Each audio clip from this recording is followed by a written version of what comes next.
Kuna mwingine anakuwa hawezi kabisa kureft kwenye group, yani kujiondoa kwenye group la WhatsApp. Sasa nimeenda kuelekeza hapa jinsi gani unaenda kufungua WhatsApp yako. Utatafuta group ambalo unataka kuleft. Subiri ifunguke. Baada ya kufunguka kama hivyo, utaenda kwenye group ambalo unataka kuleft. Umeona? Yani shukia kwenye group ambalo unataka kuleft. Subiri ifunguke hapo.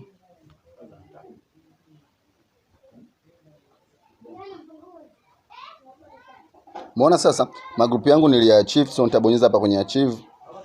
Kama utakuwa nalo pen utakuwa nalo. So tufungue hapa kwenye ambapo nimeachieve. Sasa nikuonyeshe jinsi gani ya kuweza kureft.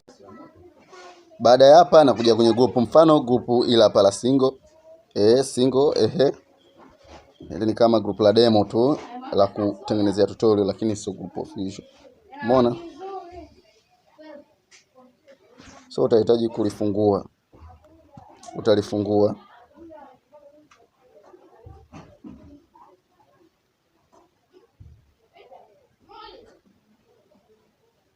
Baada ya kulifungua kama hivyo, utabonyeza huku juu kabisa huku. Utabonyeza hivyo. Ukishabonyeza utasubiri, utashuka chini. Ukishashuka chini kuna sehemu hapa imeandikwa exist hapa, utatoka.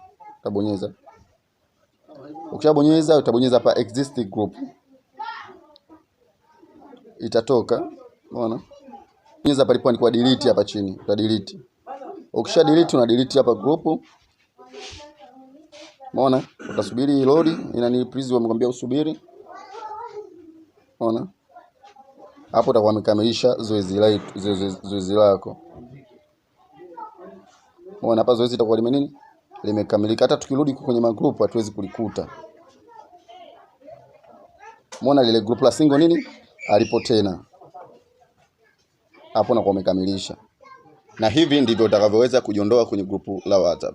Kama umependa video hii, bonyeza alama nyekundu ya jumlisha iliyo utakuwa umenifollow, lakini pia bonyeza kopa ili kulike na kucomment chochote.